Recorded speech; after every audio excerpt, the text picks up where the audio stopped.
चलिए, तो यहाँ पर हम लोग डेमोन्स्ट्रेटिव पढ़ रहे थे।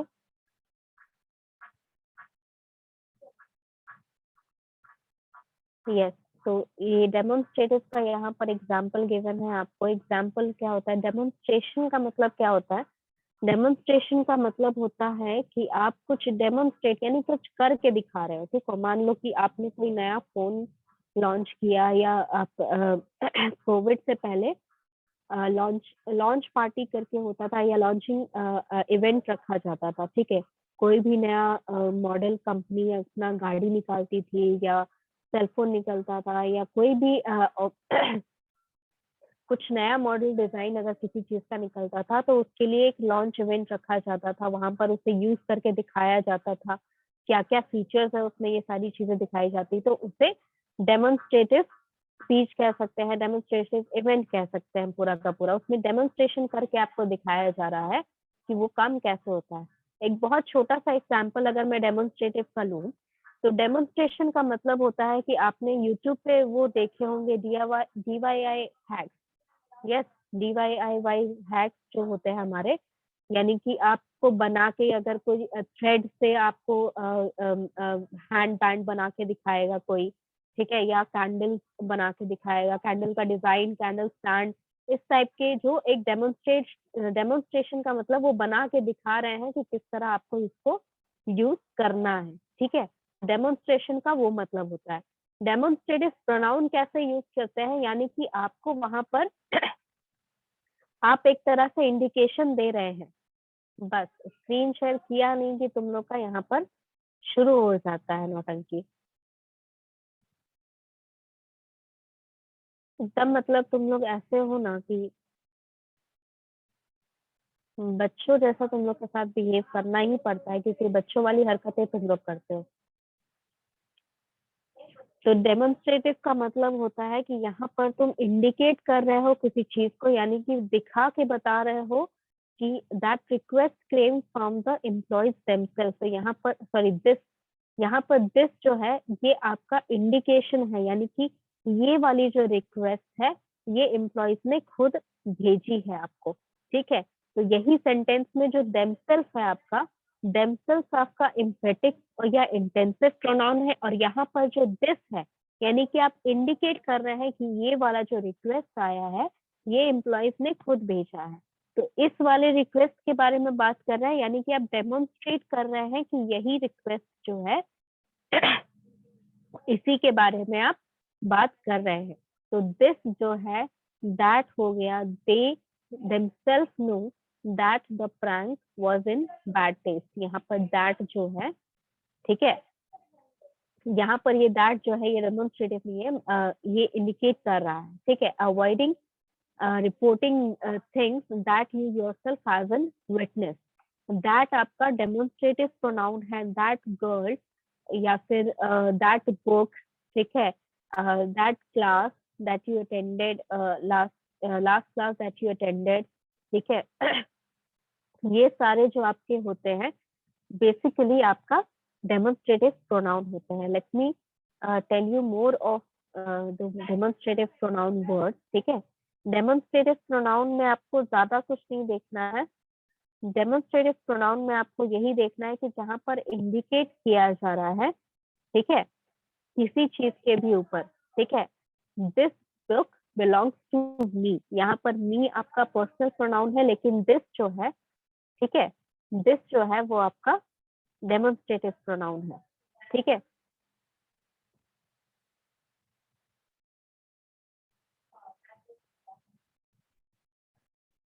दीज दोज भी जो होता है वो भी आपका डेमोन्स्ट्रेटिव प्रोनाउन है। They are basically used for plural. ठीक है, these apples I bought yesterday, these are the apples that I bought yesterday। ये वाले जो एप्पल हैं ये मैं कल लेके आई हूँ। ठीक है, तो दीज मतलब आप इंडिकेट करके बता रहे हैं कि यही वो एप्पल है जो मैं कल लेके आई हूँ। That means they are demonstrative. Those boys who are standing at the back belongs to this class. ठीक है, यानी कि वो जो लड़के पीछे खड़े हैं वो इस क्लास से बिलोंग करते हैं। यानी यस आयुष।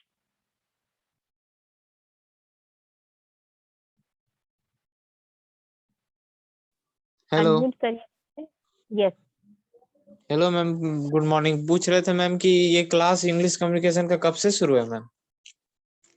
बच्चे, कब से शुरू हुआ था, स्टार्ट हुआ था, या कब से शुरू होगा पूछ रहे हैं? ये 10 नहीं मैम, तारीख न्यू, से या फिर मेरा न्यू न्यू स्टूडेंट है एडमिशन। तो हाँ, तो इसके लिए मैं आपको बता देती हूँ, एक 10 या 11 तारीख से आपकी क्लास स्टार्ट हुई है। ठीक है, ट्यूसडे अल्टरनेट में आपकी क्लास होती है, यानी कि ट्यूसडे थर्सडे सैटरडे। ठीक है, जितने भी क्लासेस हैं उन सबकी वीडियो जो है यूट्यूब पे अपलोडेड है। मेरा नाम आकांक्षा है। ठीक है, आप मेरे नाम से और अपने बैच के नाम से, यानी कि आकांक्षा BSc IT first year search करेंगे, शायद आपको यूट्यूब पे मिल जाए आपकी क्लासेस का लिंक। इससे पहले हमने नाउन के इम्पोर्टेंट रूल्स क्लियर अप किए थे, नाउन के बारे में पढ़ा था, और अभी हम प्रोनाउन के बारे में पढ़ रहे हैं। ठीक है। मेरी तबीयत ठीक नहीं थी, इसीलिए मैं वो नाउन का फाइल आपके ग्रुप में भेज नहीं पाई हूँ। थोड़ा सा एडिटिंग बाकी है, उसके बाद मैं आज के आज भेज दूंगी आपका ग्रुप में वो फाइल। ठीक है। Yes,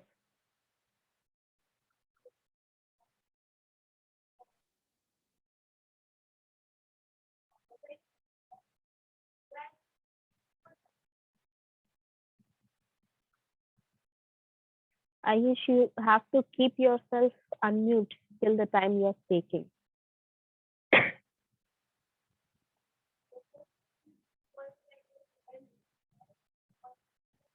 Do one thing, Ayush. If you are having a doubt in speaking, write it in the chat box. जो भी आपको प्रॉब्लम हो रही है, यहाँ चैट बॉक्स भी गिवन है आपका जूम आईडी, जूम ऐप में। आप उसको यहाँ पर दिखा, चैट बॉक्स में लिख के बता दो क्या आपको प्रॉब्लम है, क्या क्वेश्चन आप पूछना चाह रहे हैं। ठीक है। तो दीज दैट या फिर दिस दैट या फिर दीज दोस, ये सारे आपके डेमोन्स्ट्रेटिव प्रोनाउंस होते हैं। ठीक है, इन्हें आप इंडिकेट करने के लिए, यानी कि बताने के लिए कि यही वो चीज है जिसके बारे में हम बात कर रहे हैं, यही वो पर्सन है जिसके बारे में हम बात कर रहे हैं। तो ये चीज बताने के लिए आपको यहाँ पर ये सारे वर्ड्स आप यूज करते हैं। ठीक है, डेमोन्स्ट्रेटिव प्रोनाउन आपका ये हो गया। नेक्स्ट, अगर इसमें कोई डाउट नहीं है, डेमोन्स्ट्रेटिव में कोई डाउट नहीं है, then you can move to the next. 6 number है इनडेफिनेट प्रोनाउन। इनडेफिनेट यानी कि जहां पर डेफिनेट नहीं है। डेफिनेट का मतलब क्या होता है कि कोई डेफिनेट नंबर का मतलब होता है कि कोई भी चीज जो गिन रहे हैं आप, ठीक है, भले 1 मिलियन हो, 1 ट्रिलियन हो, लेकिन एटलीस्ट आप गिन रहे हैं कि इतना एक्यूरेट है। ठीक है, किसी के पास $7 बिलियन है, तो वो $7 बिलियन गिने गए हैं, राइट। तो जहां पर नहीं गिने जाते हैं, इनडेफिनेट यानी कि जो चीज नहीं गिनी जा रही है, वो उसी में है बच्चे, वो ग्रुप में मैं सेंड कर दूंगी। ठीक है, असाइनमेंट आपका ग्रुप में मैं सेंड कर दूंगी। You don't need to worry about that. I have told you कि जिस दिन आपको असाइनमेंट मिलेगा उस दिन से आप 7 डेज काउंट कर लीजिएगा, तब आपको सबमिट करना है। ओके। इनडेफिनेट प्रोनाउंस जो है, Anuj, if this, yes, indefinite pronouns आपका समझ में आ गया। इसके एग्जांपल्स मैं यहाँ बता दूं, इनडेफिनेट प्रोनाउंस में कौन से वर्ड्स हैं जो आते हैं। इनडेफिनेट प्रोनाउंस में आता है एवरीथिंग। ठीक है, everything, everyone,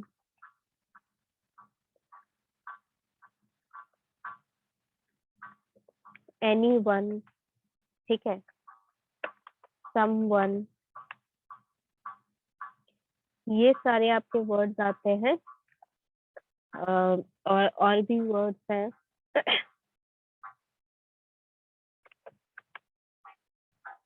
something,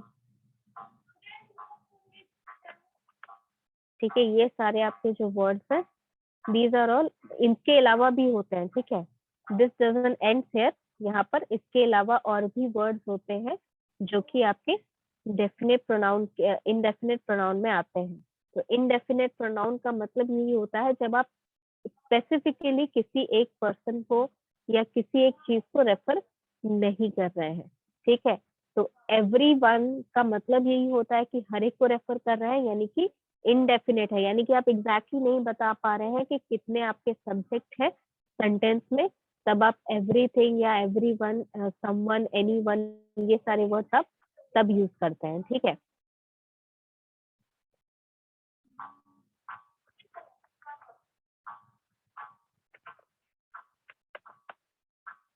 These are indicated for person, ठीक है. Everyone, anyone, someone, ये आपके person के लिए यूज होते हैं. अगर objects हैं तो everything, ठीक है, या something, ठीक है, या anything. ये सारी चीजें, अगर मान लीजिए कि आपको कोई ऑफर करता है कि आप टी लेंगे या कॉफी लेंगे, तो आप वहां पर एनीथिंग बोलने का मतलब क्या है कि कुछ भी आपको चलेगा, आप दोनों में से कुछ भी ऑप्शन चूज कर सकते हैं. That means you didn't give them definite option, मतलब आपने एग्जैक्टली नहीं बताया कि आपको चाय चाहिए, यानी कि टी चाहिए या फिर कॉफी चाहिए. तो इनडेफिनेट का मतलब यही होगा कि एग्जैक्टली आपको नहीं पता.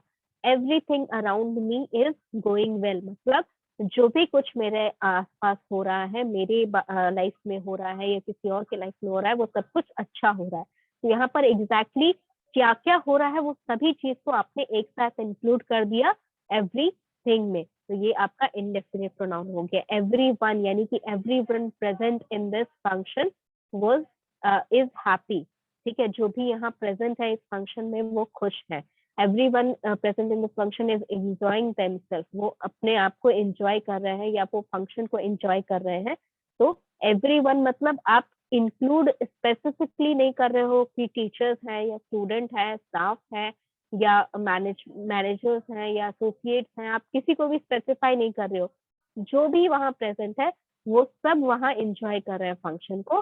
तो इसीलिए आप इंडेफिनेट प्रोनाउंस यूज कर सकते हो.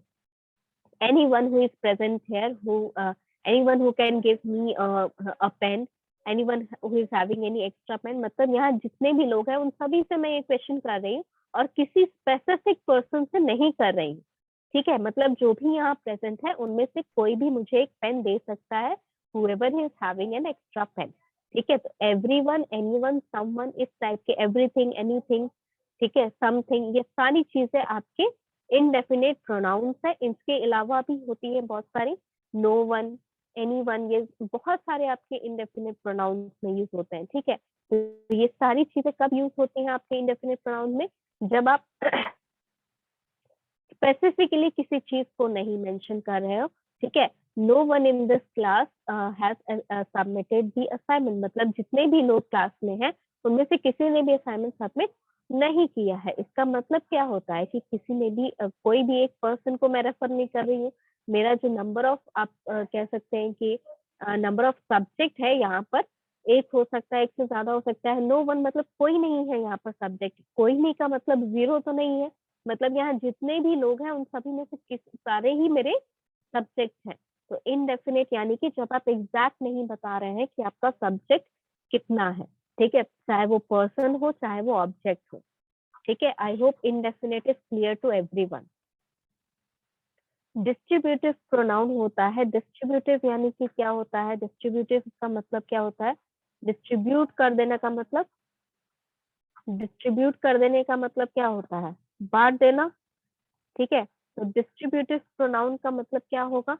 जहां पर आप, यहाँ पर, let me give you some examples.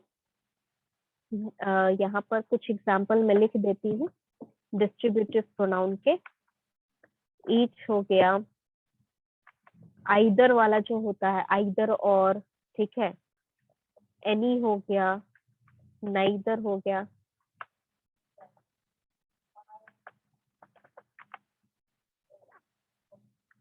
None हो गया. इसमें क्या होता है, या और भी हो गया, बोथ हो गया. ठीक है, ये सारे आपके एग्जाम्पल्स हैं डिस्ट्रीब्यूटिव प्रोनाउन के. डिस्ट्रीब्यूटिव यानी कि आप हर एक चीज में आपस में इक्वली डिस्ट्रीब्यूट हो रहे हैं. जैसे कि each of the students in this class will get a chocolate for children's day. ठीक है, तो यहाँ पर हर एक बच्चे को मिलेगा. तो यानी कि डिस्ट्रीब्यूटिव यानी कि जितने यहाँ पर स्टूडेंट प्रेजेंट है उन सब में आपस में ये डिस्ट्रीब्यूट हो गया. ठीक है, आइदर और वाला जो केस होता है, either you are present in the class और यू आर एब्सेंट, मतलब या तो आप प्रेजेंट हैं या फिर एब्सेंट है. दोनों में से आपके पास दो ही ऑप्शन है, इसके अलावा और कोई ऑप्शन है आपके पास? नहीं है. तो आइदर और वाला जो केस है, let me right it here, इसी केस में आप समझेंगे. आइदर वाला जो केस होता है, आइदर और वाला केस होता है, नाइदर मतलब नाइदर और नॉर, ठीक है। तो आइदर और मतलब आपके पास दो ऑप्शन है, दोनों में से आपने एक चूज करना है। एनी मतलब आपके पास नंबर ऑफ ऑप्शन ज्यादा है और उसमें से आप कोई भी चूज कर सकते हैं। Any one of you can come up here and present your speech, मतलब यहाँ पे जितने भी स्टूडेंट है उनमें से कोई भी एक आके यहाँ पर प्रेजेंट कर सकता है स्पीच। अगेन डिस्ट्रीब्यूटिव यानी कि जितने बच्चे हैं मैंने सबको ये कहा और उसमें से कोई एक जो है वो प्रेजेंट करेगा, यानी कि आपस में ये जो सेंटेंस है, मैं अगर एक एक स्टूडेंट को, मान लो यहाँ पर 20 स्टूडेंट अगर हैं, तो 20 स्टूडेंट को मैं एक एक करके कहूंगी कि तुम भी प्रेजेंट कर सकते हो, तुम भी प्रेजेंट कर सकते हो, तुम भी प्रेजेंट कर सकते हो। इतना करने में तो बहुत टाइम लग जाएगा। तो इस केस को बचाने के लिए कि मुझे 20 लोगों को, 70 लोगों को, 100 लोगों को एक साथ बोलने के लिए ये डिस्ट्रीब्यूटिव प्रोनाउंस यूज होते हैं, ठीक है। Any one of you can come up here and give your presentation. Neither you are present in the class nor you are absent in the class, ये दोनों ही ऑप्शन आप चूज नहीं कर रहे हो। Neither do you like coffee nor T, ना तो आप कॉफी पसंद करते हैं ना ही आप टी पसंद करते हैं। That means you can choose any other drink that is available, but you can not choose tea और coffee because you don't like, ठीक है। तो यहाँ पर आपके पास दोनों ऑप्शन जब चूज नहीं हो रहे हैं तब आप नाइदर नॉर चूज करेंगे सेंटेंस बनाने के लिए। नन का मतलब होता है कि कोई भी यूज नहीं हो रहा है, ठीक है। जैसे नो वन जिसके लिए यूज होता है, सिमिलर नन भी उसी के लिए यूज होता है, मतलब जितने भी ऑप्शन है उसमें से कोई भी यहाँ पर यूज नहीं हो रहा है, ठीक है। None of you can present your presentation, मतलब जितने भी यहाँ प्रेजेंट है उनमें से कोई भी प्रेजेंटेशन नहीं प्रेजेंट कर सकता है क्लास के सामने। तो none is, that means you are choosing neither of, मतलब जितने भी ऑप्शन है आपके पास, दो से ज्यादा ऑप्शन है, दो अगर ऑप्शन है तो नाइदर नॉर चलेगा, दो से ज्यादा ऑप्शन है तो आप नन यूज करेंगे। और नन का मतलब होता है कि जितने भी ऑप्शन अवेलेबल है उनमें से कोई ऑप्शन चूज नहीं हो रहा है।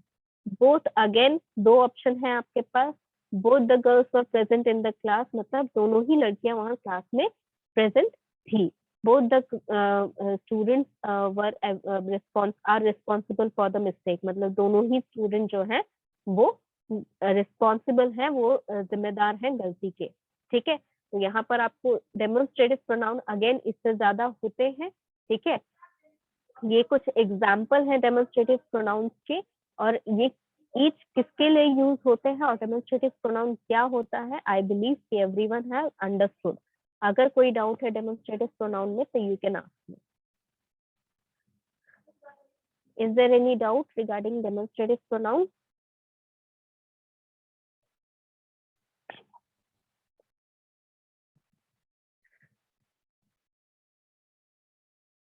चलिए नहीं डाउट है तो लेट्स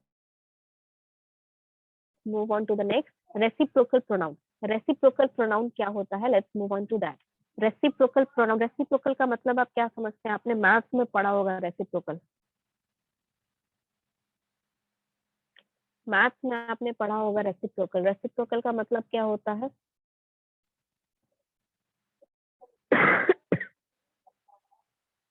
रेसिप्रोकल का मतलब होता है कि आपने, हाँ, एक तरह से रिवर्स, मतलब आप जो है, मतलब मान लीजिए कि मैंने कोई काम किया, उस पर किसी और का असर पड़ा और उसने मुझे वही रिटर्न में कुछ करके दिया, ठीक है। Yes, each other, one another, these are your reciprocal pronoun. Okay, let me write it down here.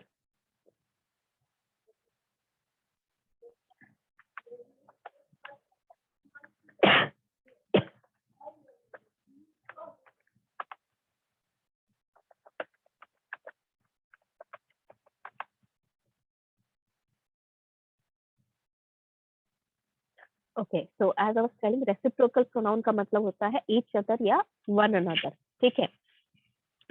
इसका मतलब क्या हुआ कि जब आप कोई चीज एक दूसरे के साथ कर रहे हैं, ठीक है, या एक दूसरे के लिए कर रहे हैं, मतलब कि Ram and Sita like each other a lot, ठीक है। जब आपके पास बेसिकली दो होते हैं सब्जेक्ट तो उसमें आप हमेशा ईच अदर यूज करते हैं, ठीक है, मोस्ट ऑफ द केसेस में। जब आपके पास एक से ज्यादा नाउन होते हैं या सब्जेक्ट होते हैं। मान लीजिए if I am talking about all the student in the class, all the students in the class support one another, मतलब वो एक दूसरे का सपोर्ट करते हैं। तो यहाँ पर आप वन अनदर का यूज करेंगे। मोस्ट ऑफ द केसेस ऐसा होता है।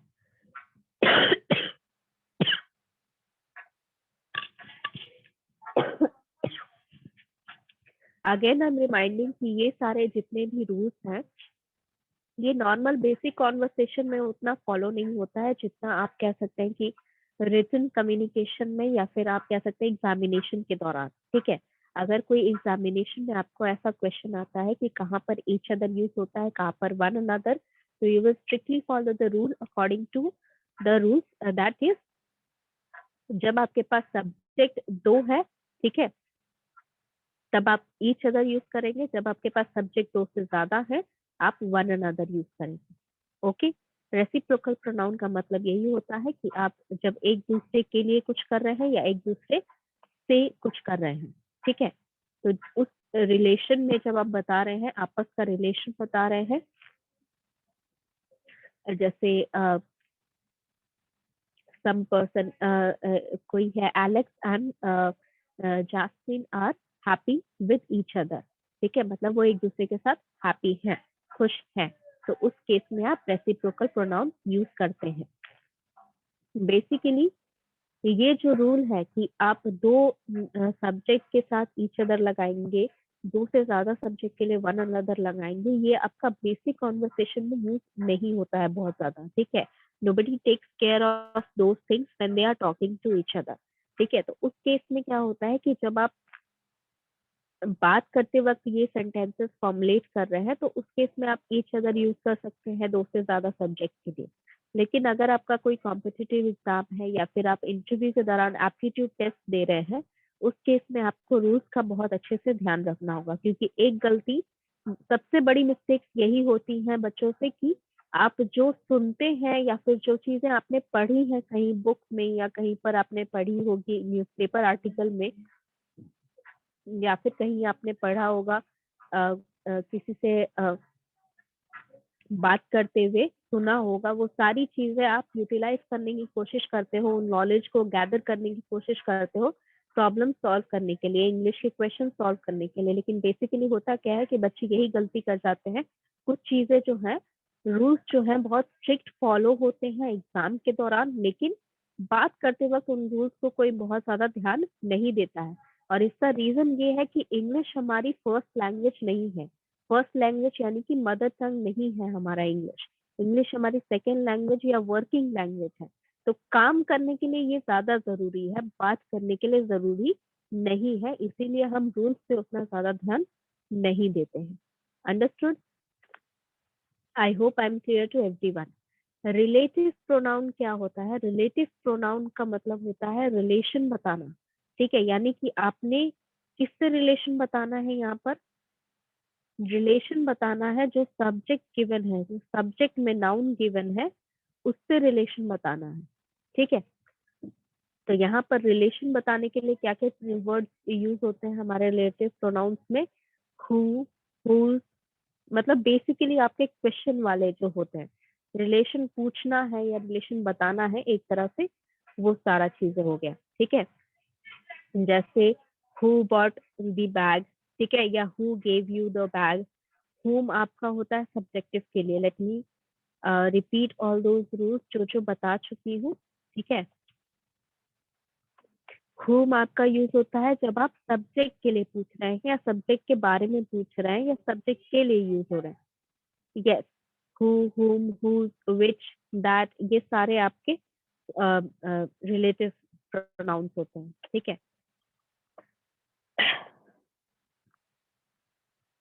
लेकिन इसको कहाँ कहाँ यूज करना है ये इम्पोर्टेंट रखता है। ठीक है, again I am telling you, who जो है वो आपका सब्जेक्ट के लिए यूज होता है। ठीक है, मतलब आपको सब्जेक्ट के बारे में अगर पूछना है, जो काम कर रहा है उसके बारे में पूछना है या उसके बारे में बताना है, तो आप हु यूज करेंगे। हुम आप यूज करते हैं ऑब्जेक्ट के लिए, यानी कि अगर आप जिस पे असर पड़ रहा है आपके काम का उसके लिए आप यूज करेंगे तो आप हुम यूज करेंगे। हुज यूज करते हैं, ठीक है, अगेन यहाँ पर whose यूज करता है, तो whose book is this, ठीक है, या whose pen is this, ठीक है, those are the people whose fees are pending, या those are the people who examinations are going on। तो यहाँ पर whose भी जो है वो आपका सब्जेक्ट के लिए यूज होगा। Give me a minute, it is blanking out, screen जो है वो फ्लिकर कर रहा है बहुत ज्यादा। Let me share it again.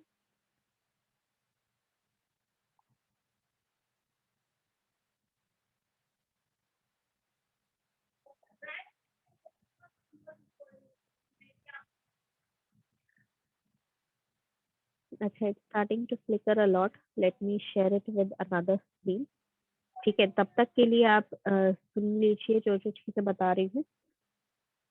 whose जो है आपका, whose किसके लिए यूज होता है? आपका whose यूज होता है सब्जेक्ट के लिए अगेन, ठीक है, लेकिन यहाँ पर रिलेटिवली बताया जा रहा है, यानी कि आपको यहाँ पर रिलेशन बताया जा रहा है कि क्या क्या चीजें यहाँ पर गिवन है, ठीक है।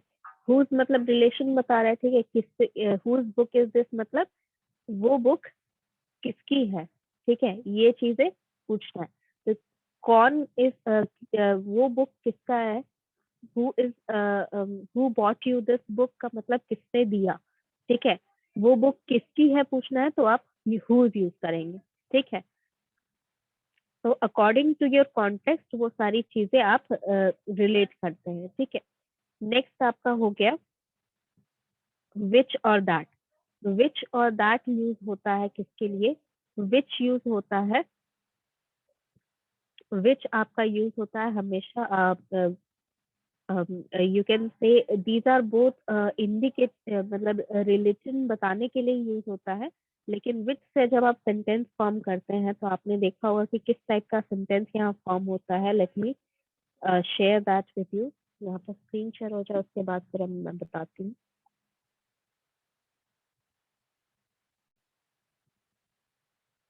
Yes, the screen you are able to see now, right?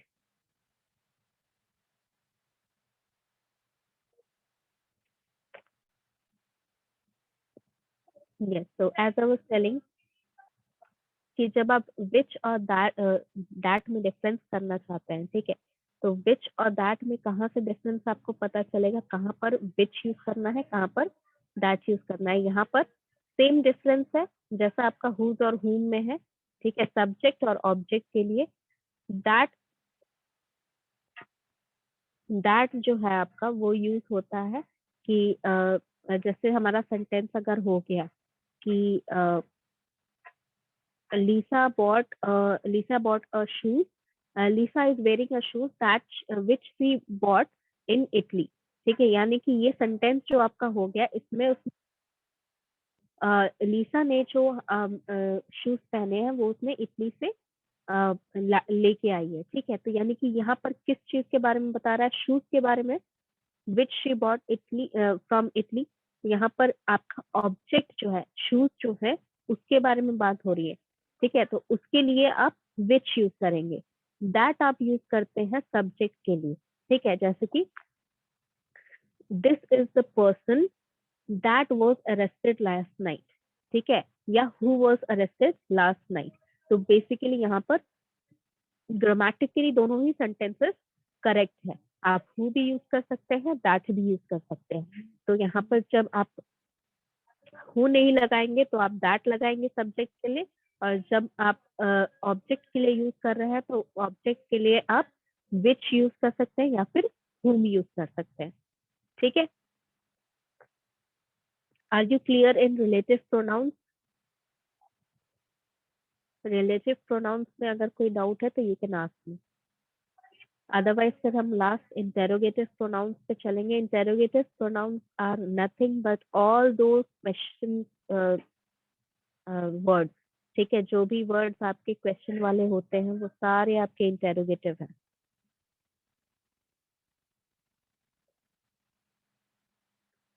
Regarding choices, yes, choices के लिए विच यूज होता है, ठीक है।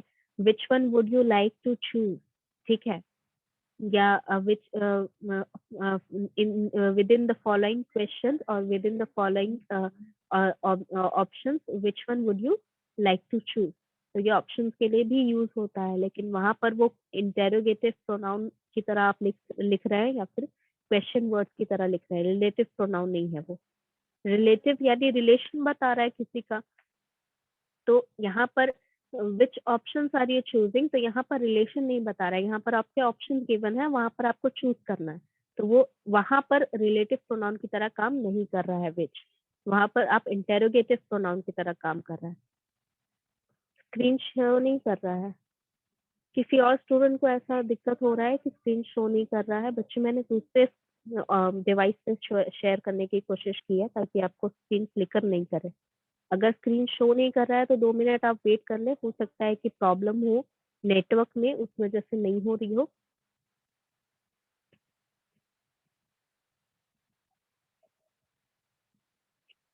अच्छा, I will do one thing, I will share it again.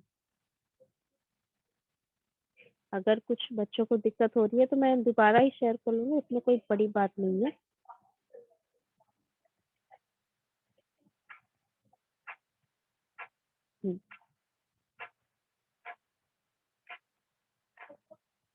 Yeah, I hope the screen is visible now. Wait for 2 minutes. I have shared it again. तो मेरे side से कोई प्रॉब्लम नहीं होनी चाहिए, मैंने 2 बार शेयर कर दिया है।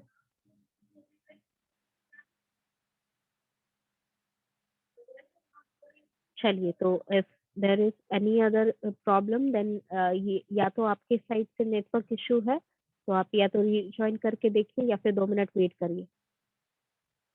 यस, तो लास्ट है हमारा इंटेरोगेटिव प्रोनाउन, यहाँ पर जहाँ पर आप क्वेश्चन पूछ रहे हैं, ठीक है, किसी भी तरह के आप क्वेश्चन पूछ रहे हैं तो उसमें कौन से वर्ड्स आप यूज करते हैं? हु, हाउ, व्हाट, विच, ये सारे आपके इंटेरोगेटिव प्रोनाउंस है। That means those words that are used in interrogation, यानी कि इंटेरोगेटिव प्रोनाउंस में जो भी वर्ड्स यूज होते हैं उन सभी को हम, क्वेश्चन वर्ड्स को हम इंटेरोगेटिव प्रोनाउंस कहते हैं। If you want I can give you an example, all the examples here. So I'm writing it in the chat box. ठीक है, यहाँ स्क्रीन पे लिखना ठीक नहीं होगा, अच्छे से नहीं विजिबल हो पाएगा सारा चीज। And I'm not writing each and every word. I'm just giving you example कि कौन से वर्ड्स के बारे में हम बात कर रहे हैं। अभी तक हो सकता है वो वर्ड्स पहले डिस्कस हुआ हो, ठीक है, अभी तक हो सकता है वो वर्ड्स कभी भी डिस्कस नहीं हुआ हो, डजंट मैटर। ये सारे वर्ड्स आपके इंटेरोगेटिव प्रोनाउंस में आते हैं। These are few examples. Yes Ankit.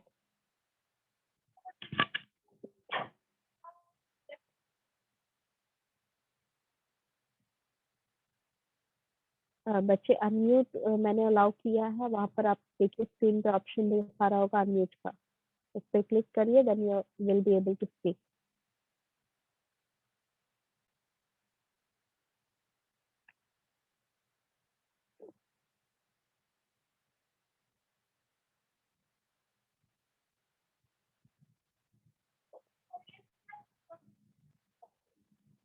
Okay, so as I was telling, आपका यहाँ पर जो भी यहाँ पर वर्ड्स यूज होते हैं वो मैंने चैट बॉक्स में लिख दिया है। What, which, when, where, whom, whose, who, why, whether, these are all your interrogative question। इसके अलावा भी और है, I have just given you a few example.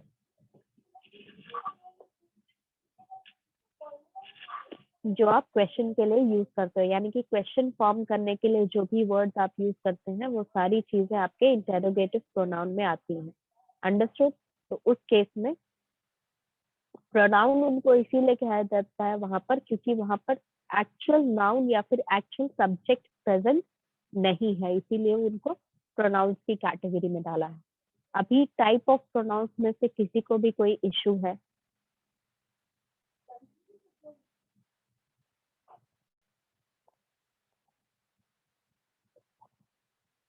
Type of pronoun में किसी को भी कोई इशू है? Ankit, you are having some issue? No, ma'am. चलिए ठीक है, अगर इशू नहीं है किसी को,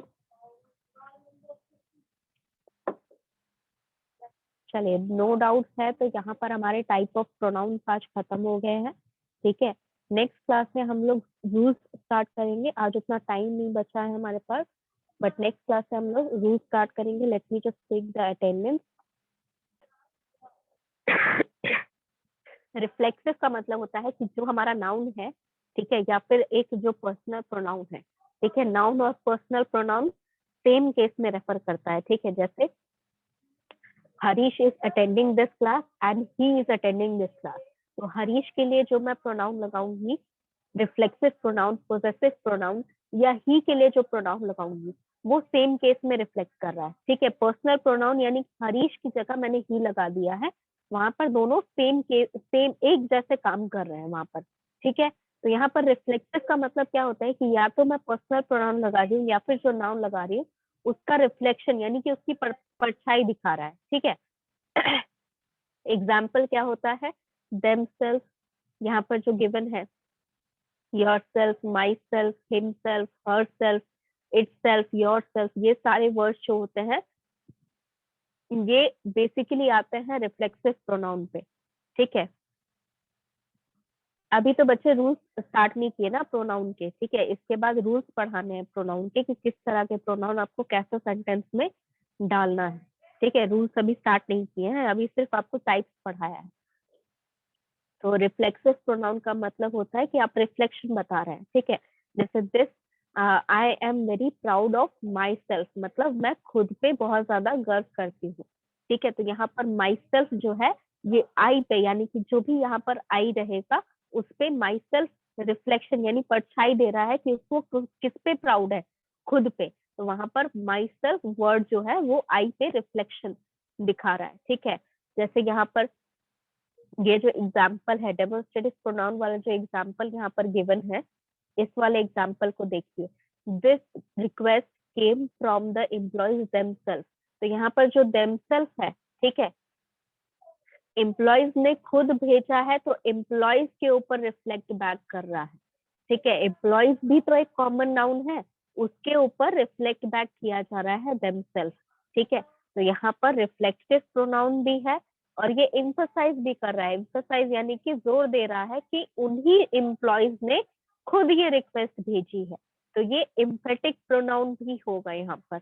जरूरी नहीं है कि अगर एक केस में कोई एक प्रोनाउन एक ही तरह का काम कर रहा है तो उसी ग्रुप में रहेगा, ऐसा बिल्कुल भी जरूरी नहीं है। हो सकता है कि एक तरह के सेंटेंस में वो रिफ्लेक्सिव प्रोनाउन भी रहे, emphatic pronoun भी रहे, that is absolutely possible. Same case with 9 and 10, that is relative pronoun and interrogative pronoun.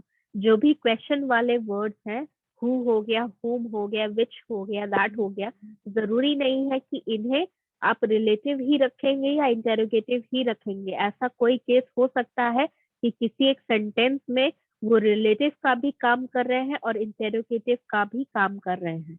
Understood? चलिए, तो let's move on to the next class. Next class हम लोग कुछ रूल्स डिस्कस करेंगे। टाइप्स हमारे क्लियर अप हो गए हैं, अगर कोई डाउट रहेगा तो you can ask in the next class. Okay.